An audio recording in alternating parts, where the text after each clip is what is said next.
We're speaking about hope, and not any kind of hope, but the kind of hope that comes from God. Now I would like to put something across to you that can help you to live a hopeful life, and it's this. What will fill you with constant hope is not to live by what you see, but to live by what God says about you and your future. Let me quickly repeat that.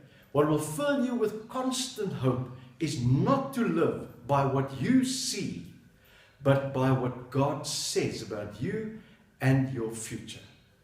Oh man, it's powerful to live by what God says rather than by our own perceptions and limitations. I think of Abraham, the wonderful patriarch of the Old Testament, our father of our faith, the man that really found his hope from God. And in Abraham's life, I would say it was a defining moment when he started to live not by what he sees. He looked at himself, he looked at his wife and said, we can't have kids, we're old people, we're 90 plus. Kids don't come our way anymore. But then God showed him and God said something different. And he made a choice not to live by what he saw, but by what God says. And that's the place of hope. That's the place where we can live again. I think you will agree with me that in general, life and people put restrictions on us and put limits on us. It's just that way. No, you can't do that. No, you're too old for that. No, you're too young for this. No, you've tried that and it doesn't work. There's the restriction. No, you're kind of person and your circumstances doesn't make for you to be able to do that. Life is just full of restrictions and limits. And that's what happens.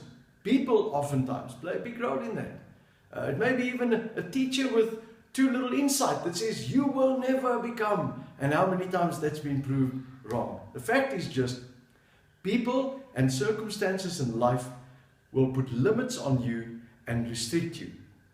But on the other side, in contrast to that, God is limitless in His ability, in His power, in His wisdom. God is just limitless, full stop.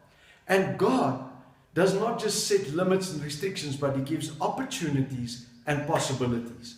Opportunities and possibilities. So if you go with God and what God says, opportunities and possibilities come your way. And I would like to encourage you, live with God rather than going with the restrictions and limits that people and circumstances try to put on you. I call it the but God factor. Yes, this is the reality, that's the truth, but what does God say?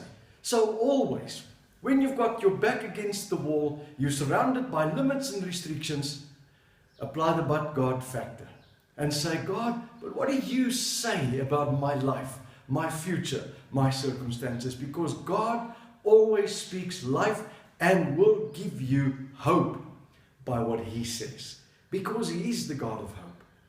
I believe Paul the Apostle, that was up against tremendous odds in his pursuits of God's purpose, lived by that. And that's why Paul could come out with this amazing statement that he writes in the letter in the Philippians to the Christians at Philippi. And he says, I can do all things through Christ who strengthens me. And our lives are not to be defined by our circumstances, but by our relationship with Christ and what He says. There you will always find hope. So remember, God speaks hope. Ask, listen, and receive His hope. And let the limits fall. Let the restrictions end. And live full of hope in this life. Remember, God is with you. Emmanuel. Please like, please share, that others also can receive hope. God bless you.